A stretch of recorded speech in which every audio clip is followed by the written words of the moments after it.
Arc-en-ciel.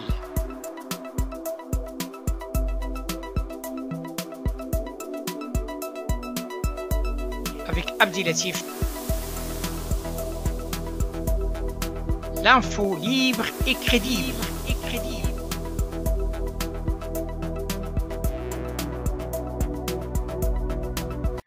Bonjour à toutes et bonjour à tous et bienvenue dans l'émission Arc-en-ciel, et nous sommes heureux d'être en ligne avec notre ami Monsieur Mohamed Abdelazim. Bonjour. Bonjour. Bonjour et bienvenue dans l'émission Arc-en-ciel, et merci infiniment d'accepter cette invitation sur une thématique de taille, une thématique qui est d'actualité, ce nouveau ordre mondial ou désordre mondial, hein, parce qu'il y a beaucoup de spécialistes qui parlent d'un désordre. On est à l'aube d'un désordre mondial, mais d'autres ils parlent d'un nouveau ordre mondial. Si possible, on va parler de cet ordre ou désordre mondial, et derrière, on parlera bien entendu du monde musulman, arabe et non arabe, et leur place dans cet échiquier qui est un échiquier très complexe avec des enjeux très poussés. Il faut bien préciser à notre auditoire que M. Mohamed Abdelazim, docteur en sciences politiques, journaliste à Euronews, spécialiste du monde arabe et des relations internationales. Il publie plusieurs ouvrages et articles scientifiques consacrés à la conflictualité au Moyen-Orient. Ces deux derniers ouvrages, Bolak et Luna Park, traitent les conditions politiques et sociales en Égypte avant la révolte de la place Tahrir en 2011. Mohamed Abdelazim, marhaban et bienvenue dans cette émission. Et ma première question, si vous le permettez, comment vous voyez cette situation, cette conjoncture mondiale, ordre au désordre mondial? Oui, bonjour. Voilà, donc vous me parlez de nouvel ordre mondial ou nouvel ordre arabe. Juste, j'aime bien de replacer les choses dans leur contexte. Alors, donc, la définition d'un nouvel ordre mondial, si je puis dire, bien sûr, il faut rappeler de l'administration Bush, lorsqu'elle a voulu donc mettre un peu plus d'ordre dans l'anarchie internationale. En fait, qui dit ordre dit que ça veut dire qu'il y avait une anarchie à l'époque. Donc George Bush, quand il a utilisé le terme nouvel ordre mondial, à l'époque on a parlé beaucoup de l'unilatéralisme américain, le gendarme du monde. En fait, l'histoire qui concerne le Moyen-Orient, en réalité, c'était mettre en place une nouvelle manière de la gestion de dossiers moyen-oriental et de Proche-Orient.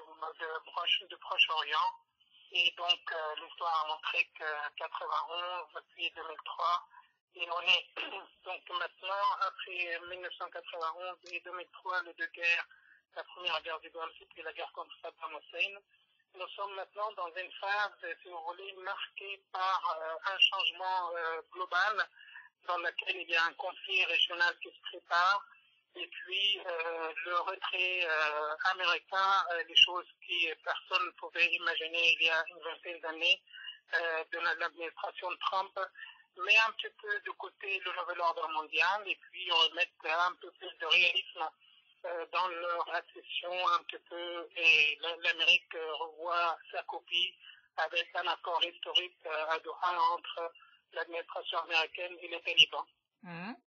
Vous me parlez donc de nouvel ordre arabe.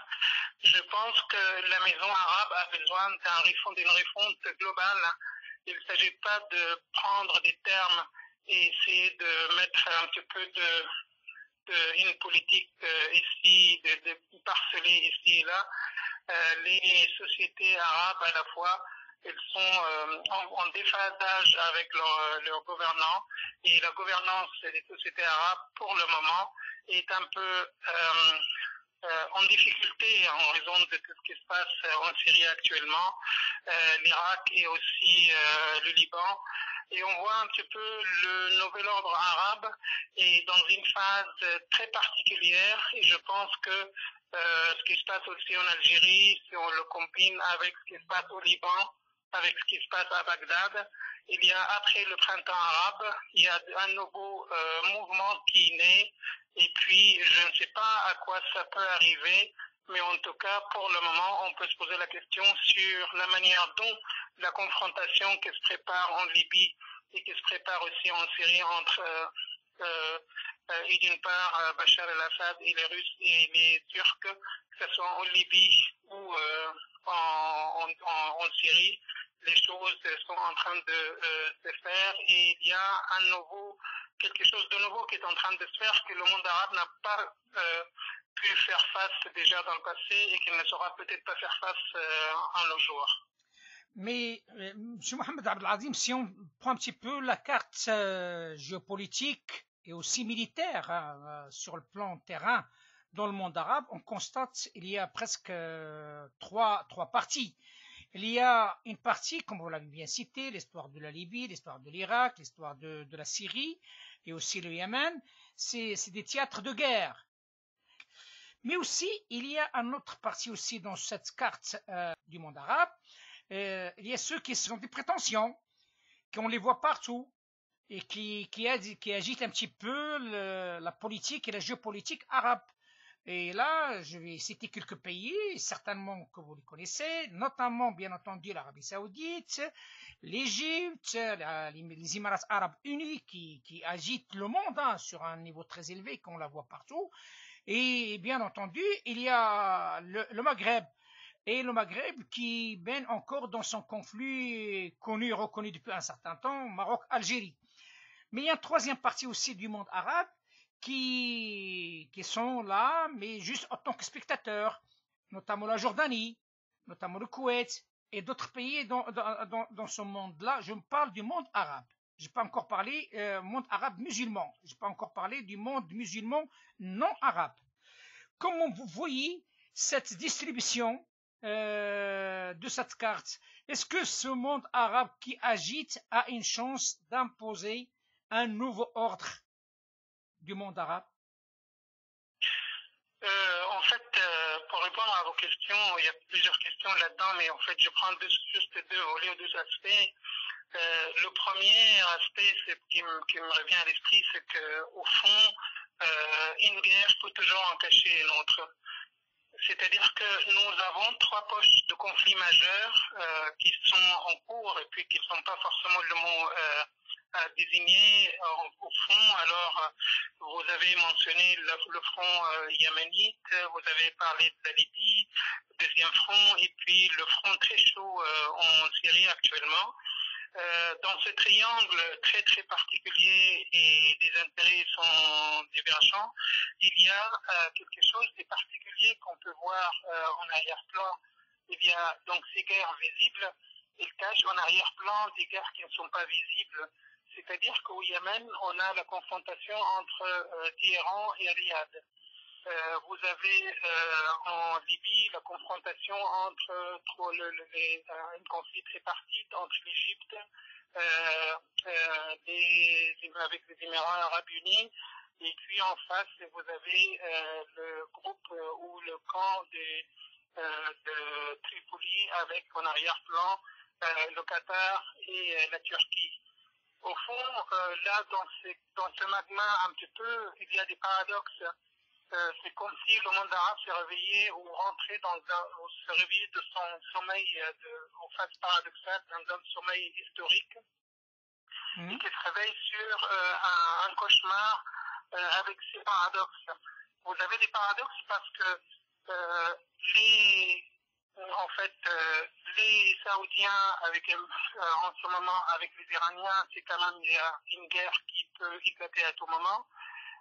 Et vous avez ces deux ennemis autour du Golfe, persico-arabe, peu importe, ils sont côte à côte pour combattre les Turcs en Syrie.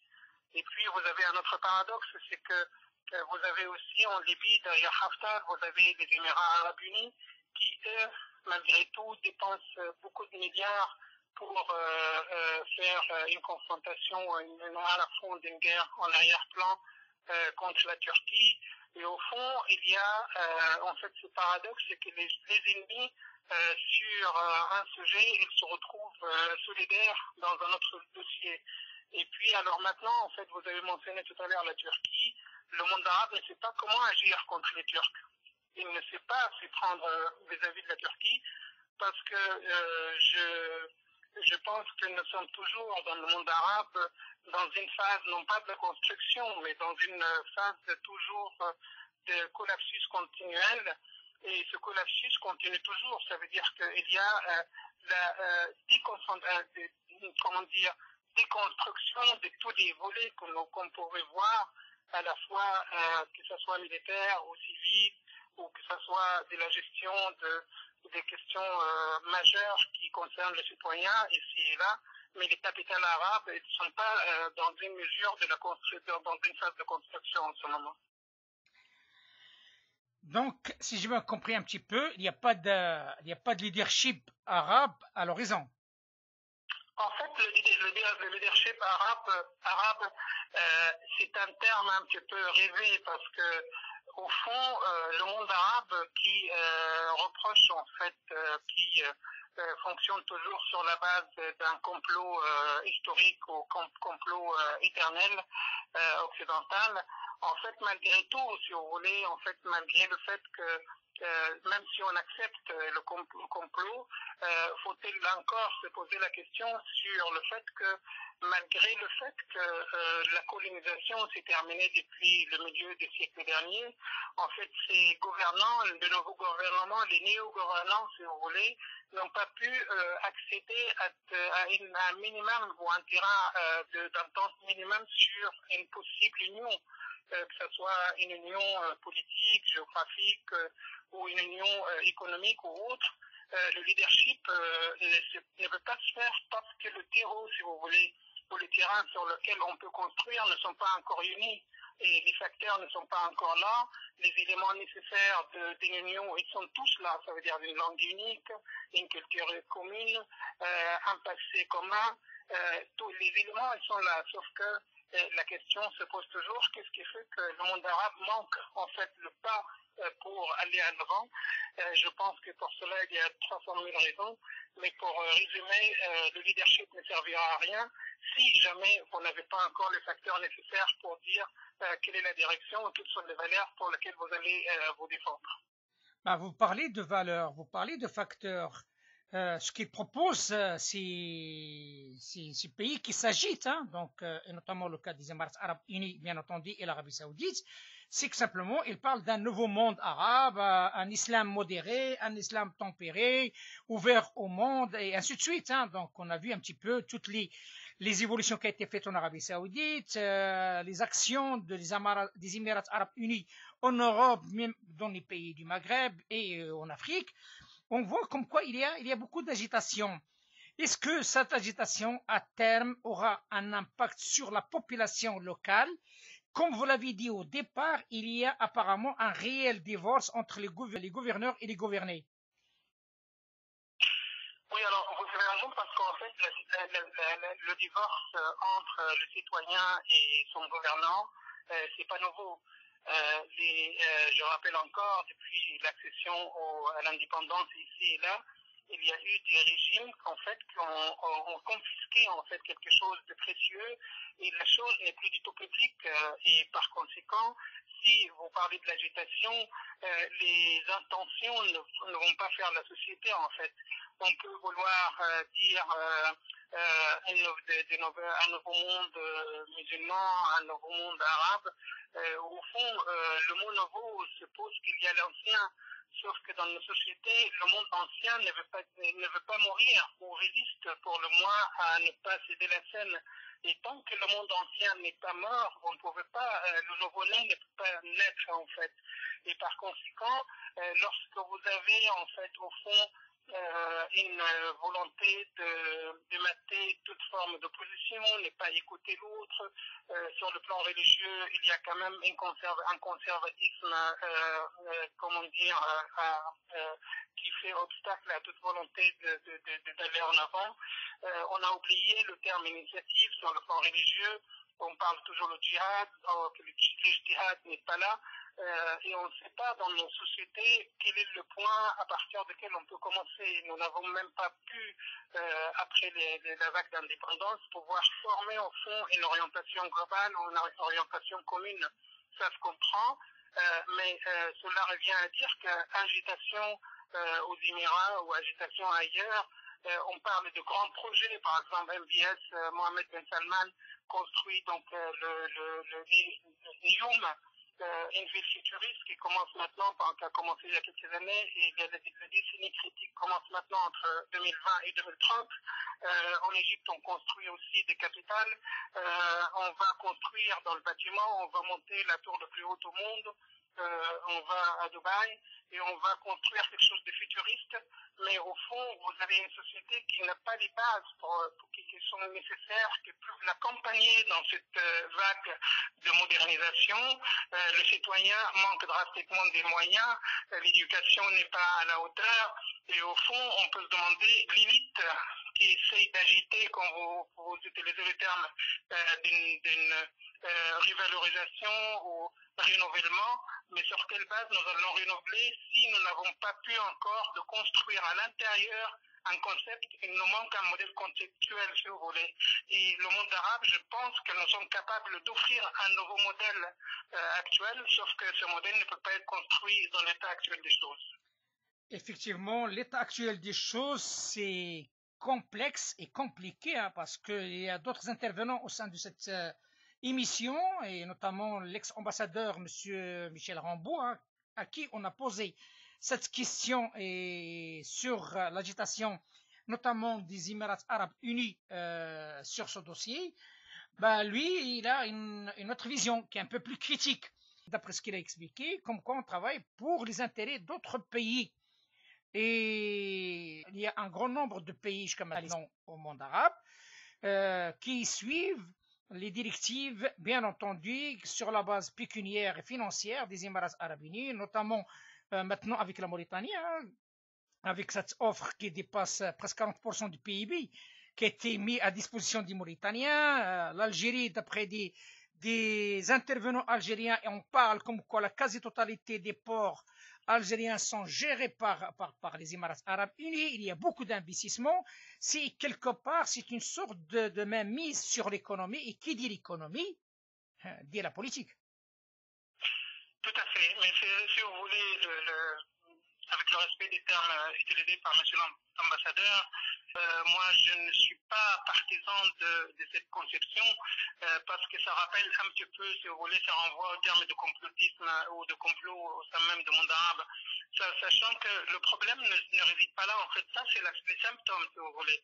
Mais lorsqu'on revient, on descend d'un cran, on se trouve avec les raisons pour lesquelles les choses sont à ce niveau-là. Vous avez aussi le Qatar, qu'on peut l'accuser ainsi, mais en réalité, c'est parce que ça, c'est la production. Ça, c'est en fait, c'est l'aspect visible de la chose. Sauf que les raisons qui amènent en fait à ces actions, ce sont des raisons plus, si vous voulez, plus historiques et plus, comment dire, l'accession il faut aller à la racine pour savoir pourquoi ces actions arrivent. En réalité, nous avons manqué des étapes historiques en fait dans la construction. À l'heure actuelle, si vous voulez que ce soit l'Algérie ou le Maroc par exemple, lorsque vous voyez que les questions essentielles entre les deux voisins arabes, elles ne sont pas dans la concertation ou dans le dialogue pour trouver une issue, mais c'est toujours dans la question de la confrontation dure. Si vous voulez, l'action des Émirats arabes unis, en fait, c'est comme si c'est pêcher dans les eaux troubles, en fait. Filmer là, si on dit en arabe. En réalité, c'est que se passe les Émirats arabes unis, malgré la distance géographique, ils vont soutenir Haftar sur des idées idéologiques parce qu'il y a le Qatar qui est derrière le côté à Tripoli. Donc on va soutenir plutôt Benghazi.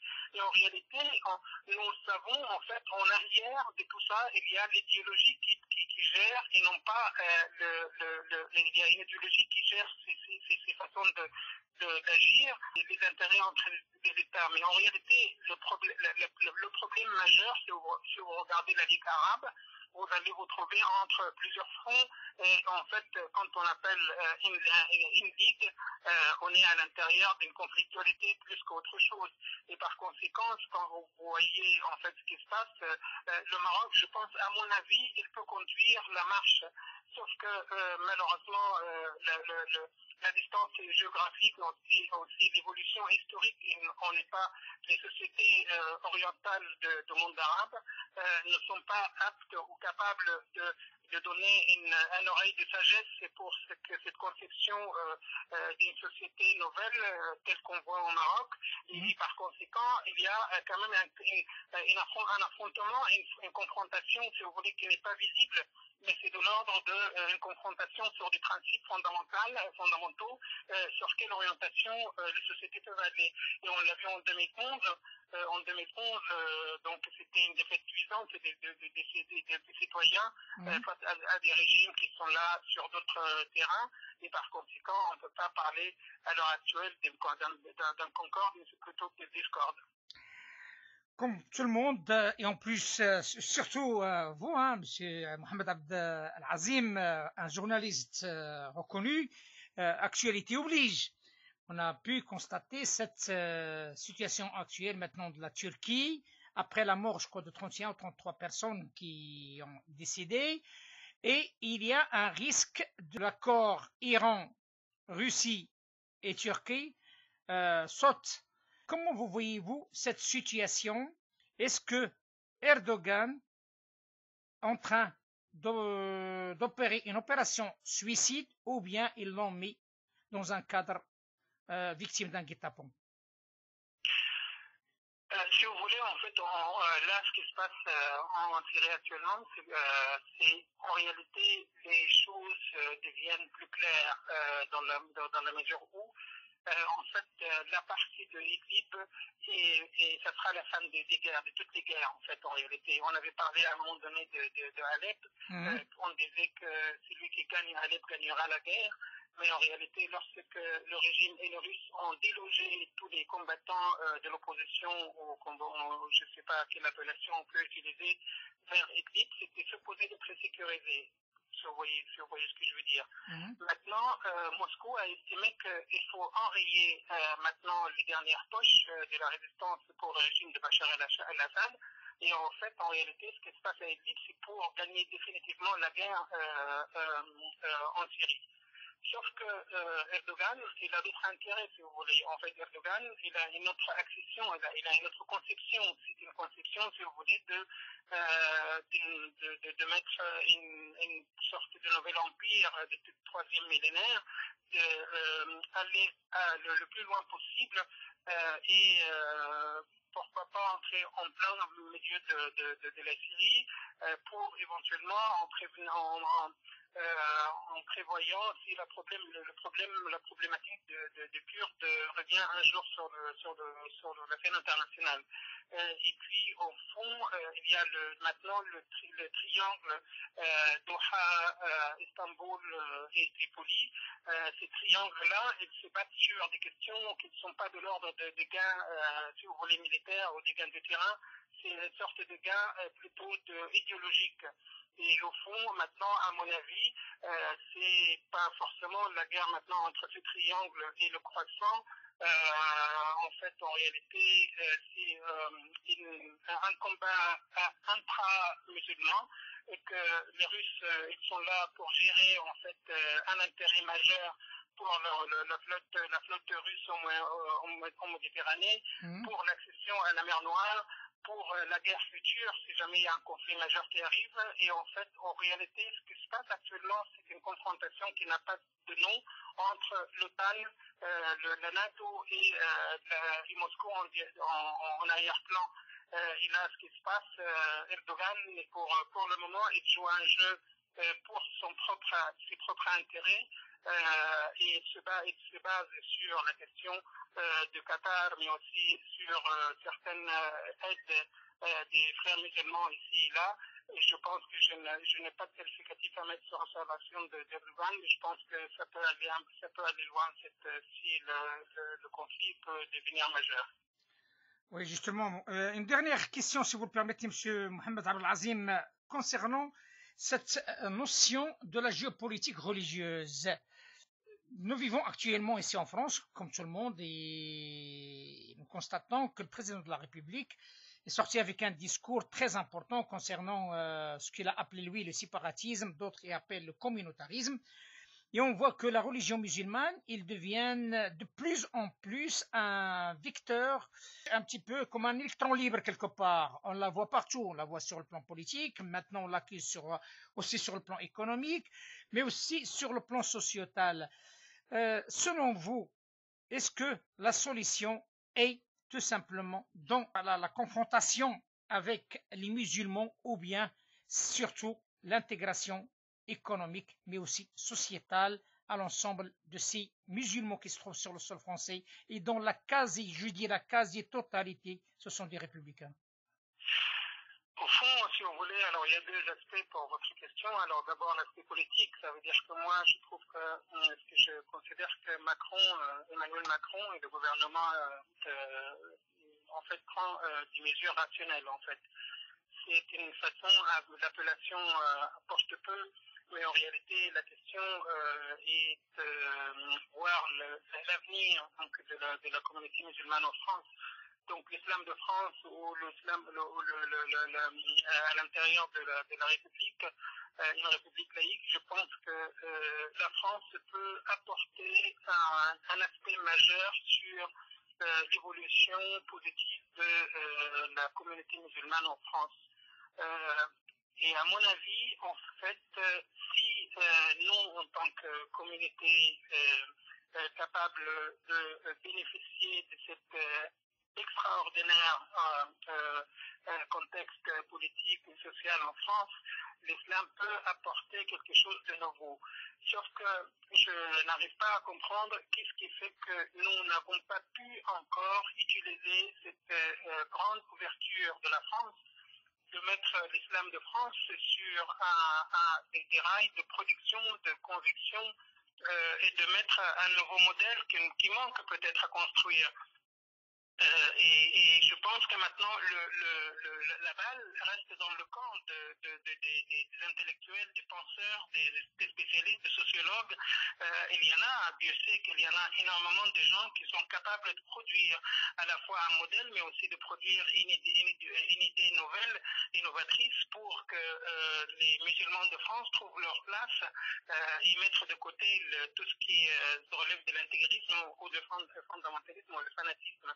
À mon avis, à l'heure actuelle, et c'est à nous maintenant de prendre la chose entre les mains et s'appuyer sur cette question de séparatisme, oui, mais bon, pourquoi séparatisme, pourquoi communautarisme?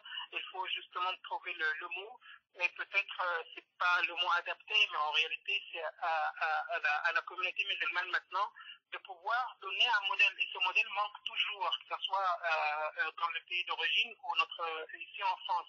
Sauf qu'il est évident, c'est naturel que les imams qui prêchent l'islam en France doivent avoir un minimum de connaissance de la culture et l'évolution et cette France dans laquelle la liberté de croyance est garantie par la République et par conséquent, c'est à nous de dire, même, je pense, c'est même un peu tard de considérer que les imams qui doivent prêcher dans les mosquées doivent avoir quand même, doivent être issus de l'école laïque. Et c'est une chance pour les musulmans, c'est une chance pour la langue arabe si on l'apprend à l'école. À mon avis, ce n'est qu'être positif si nous comprenons exactement dans quel contexte historique nous nous trouvons. Sinon, ce sera encore une fois un pas et une étape perdue. J'espère bien que ça n'arrivera pas parce qu'il y a beaucoup de monde qui parle, il y a d'autres facteurs qui bloquent cet élan-là de quoi vous parlez, hein, donc cet élan nouveau qui peut avoir lieu prochainement, c'est cette histoire de financement étranger, cette histoire de formation des imams avec des imams qui viennent d'ailleurs et qui connaissent pas grand-chose sur la République, mais aussi cette confiance sur l'élite soi-disant représentative de l'islam en France.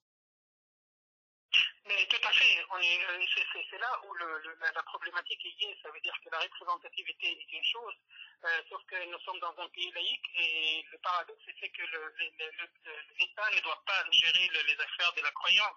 Mais en réalité, pour une fois que l'État dit que nous sommes prêts à mettre le contexte et les moyens nécessaires à cette communauté pour qu'elle puisse lui-même gérer ses affaires, au fond, c'est maintenant, c'est une chance pour l'avenir, pour qu'on puisse se détacher par rapport à tous ceux qui n'ont pas compris le sens de la laïcité, sachant que le mot laïque en islam, enfin de l'autre côté de la Méditerranée, renvoie à l'enfer. Hein, donc c'est des mécroyants et tout ça.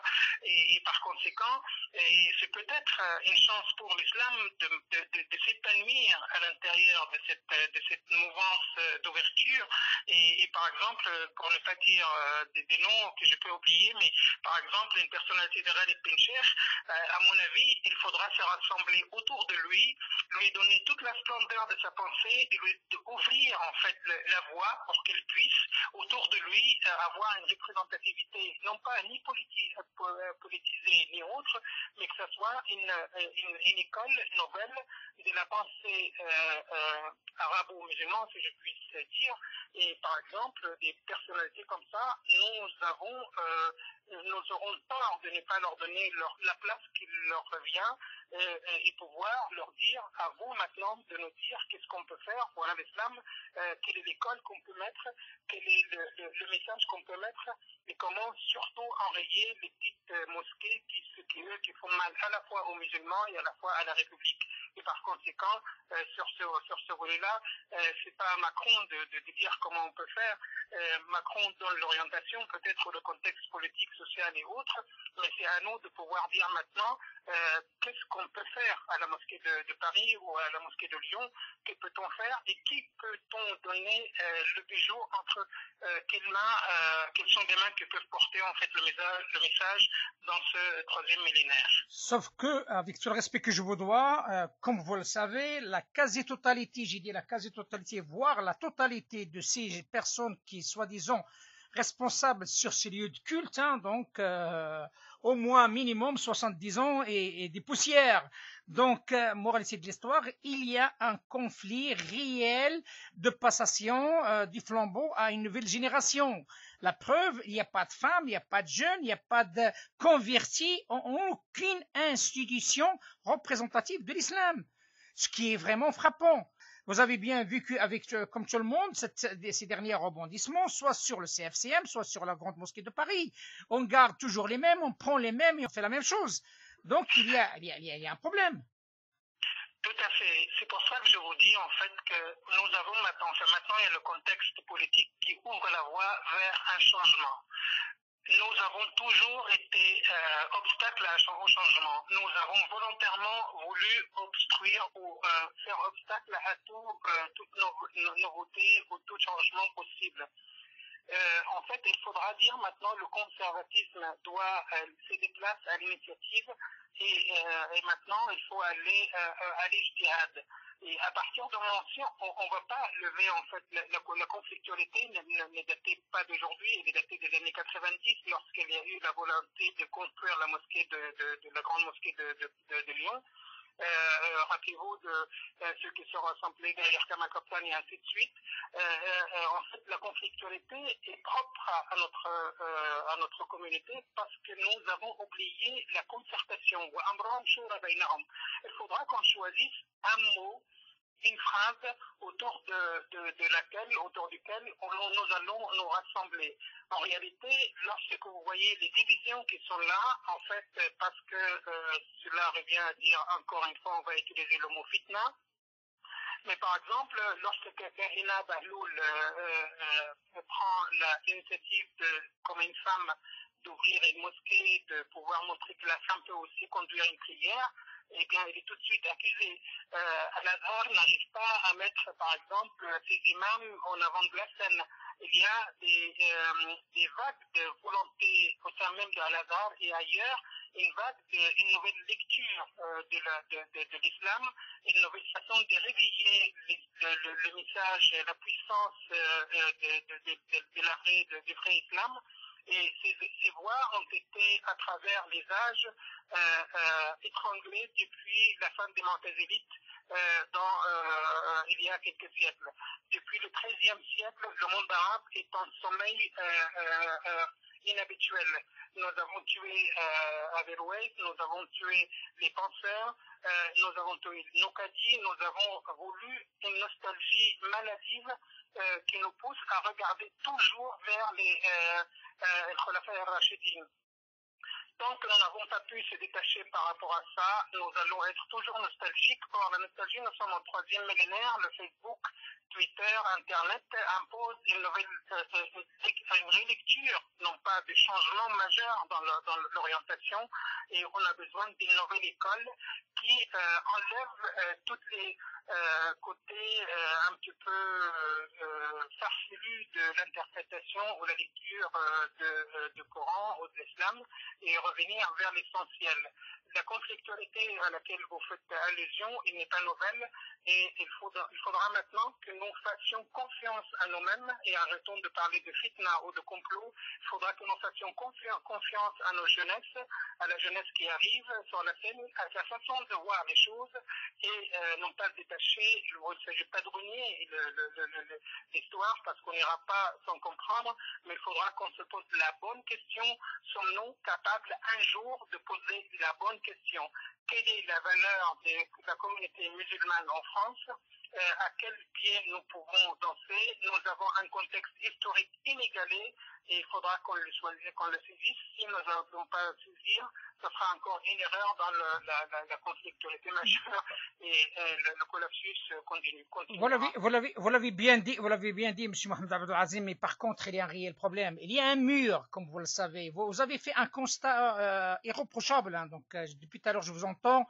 Comme vous le savez, ce dossier de l'islam, ça fait longtemps que je suis dessus, hein, depuis 2015. Il y a un grand nombre de personnes qui sont passées, plus que 250 personnes, voire 300 personnes qui sont passées et qui ont parlé d'une manière transversale sur ce dossier de l'islam ici en France ou de France. Le souci, c'est que il y a un mur. Et pour casser ce mur, c'est pas facile. Et ce mur est réel. Ce mur est réel parce qu'il y a des intérêts en jeu. Il y a, comme on a parlé récemment, et j'ai fait quelques émissions là-dessus, sur la redevance halal, et cet argent qui est énorme, qui ne profite pas aux musulmans. Il y a aussi cette notion de pèlerinage, il y a cette notion aussi du carré musulman. Il y a de l'argent qui est derrière. Là où il y a l'argent, il y a ce qu'on appelle l'intérêt personnel. Donc le problème qui se pose actuellement, c'est bien de penser, de positiver ce que vous avez dit. J'adhère, moi personnellement, positiver cette situation unique sur le plan politique proposé par le président. Mais le souci qui se pose, comment? Quels sont les outils pour y accéder? C'est une excellente question. Alors la boîte à outils est très très simple à monter. Parce qu'il faut pas non plus voir dans cela un obstacle. Les obstacles, nous sommes les fabricants des obstacles. Nous sommes devenus depuis des siècles les fabricants de nos propres malheurs, que ce soit sur le plan religieux ou politique ou social. Cela revient à dire que, puisque vous me posez la question, les outils ou la boîte à outils auquel vous faites allusion, il suffit tout simplement de prendre exactement l'essentiel. Ça veut dire monter une école, et cette école une école de pensée, si j'entends dire, ou un centre de recherche, en collaboration avec le ministère de l'Intérieur et avec le gouvernement pour dire voilà le nouveau visage de l'islam de France, ou les musulmans de France. Ce nouveau visage, je suis certain, si nous accordons les éléments nécessaires pour cette construction, nous allons trouver les éléments nécessaires, les penseurs nécessaires, les sociologues nécessaires, les chercheurs nécessaires et les volontaires nécessaires pour pouvoir dire voilà l'islam, comment il a été, comment il a évolué, et voilà le message que les musulmans de France peuvent donner à l'Europe, mais aussi au monde entier, mais aussi au monde musulman. Alors que nous savons que Al-Azhar était politisé depuis très longtemps, il va falloir maintenant remettre au moins la pensée rationnelle de l'islam. Lorsque la première surah de l'islam vient avec Iqra, tout est temps, lorsque l'islam dit Amron Shura Bainam, tout est temps, lorsqu'il dit Annas Tawasiya, tout est temps. Mais qu'est-ce qui nous empêche, qu'est-ce qui nous fait que nous avons toujours été vers le ijtihad, vers le fitna, vers je ne sais quoi, quels sont les termes qui ont géré et régi toute l'historique et l'évolution historique de notre société arabo-musulmane. Il va falloir peut-être, c'est une chance, et cette chance, si nous ne la saisissons pas, il est là la chance, et en fait, il suffit tout simplement d'avoir, comme vous dites, les outils sont simples, c'est les chercheurs, les savants, les connaisseurs, et je citais un nom tout à l'heure, et pourquoi pas le prendre, se resserrer autour de lui et lui donner toute la splendeur de sa pensée et la continuité de la pensée de Mohamed Harkoun et pouvoir dire que voilà, l'islam peut de nouveau naître et pouvoir vous mettre voilà l'islam, il est contre la violence, contre la ségrégation, il donne la place à la femme, il donne la place à l'homme, les droits de l'homme, elles sont dans l'islam, la laïcité est dans l'islam, on trouve tout ça dans l'islam, sauf que je rappelle que Mohamed Abdou, quand il est venu du Caire et pour étudier en France ici, il a dit tout simplement que je trouvais l'islam sans musulmans. Eh bien, il faut revenir maintenant à dire qu'en France, il y a la pratique musulmane dans un pays laïque et c'est la splendeur donc d'une nouvelle conception musulmane qui peut donner un nouveau modèle à la fois à nos sociétés et au monde arabe, mais aussi au monde musulman et au monde européen et au monde entier. Bien vu pour la pensée de M. Harkoun. On a fait quelques émissions là-dessus et on a parlé avec un de ses disciples, qui est Moringui, qui est un converti musulman, qui a défendu cette pensée de M. Harkoun. Je pense la clé, elle est là. Pourquoi pas la pensée de Mohamed Harkoun, c'est quelqu'un qui peut être une base d'un décollage, comme vous l'avez bien dit, un décollage basé sur Ash-Shura, bien entendu, basé bien entendu sur Sawasiya, mais aussi basé sur le concept de l'islam, que l'argent appartient aux musulmans et n'appartient pas à quelques personnes, comme tout le monde le sait. Et il est temps que l'autofinancement de l'islam par l'argent des musulmans ici en France mettra à jour un nouveau capital musulman tout court français, sans demander de l'aide à qui que ce soit, ni au Mashriq, ni au Maghrib. Monsieur Mohamed Abdelazim, merci infiniment de cet éclairage transversal qui a tout un sens. Il faut bien préciser à notre auditoire que Mohamed Abdelazim, docteur en sciences politiques, journaliste à Euronews, spécialiste du monde arabe et des relations internationales. Merci infiniment parmi ses écrits. Je conseille à notre auditoire les deux ouvrages qui sont connus, Le Boulak et Luna Park, traite des conditions politiques et sociales avant la révolte de la place At-Tahrir en 2011. C'est Mohamed Abdelazim. Merci infiniment de cet éclairage et je vous dis à très bientôt. Merci à vous.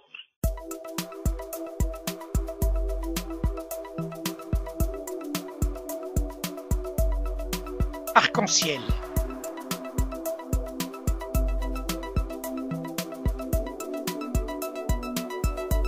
Avec Abdilatif. L'info libre et crédible.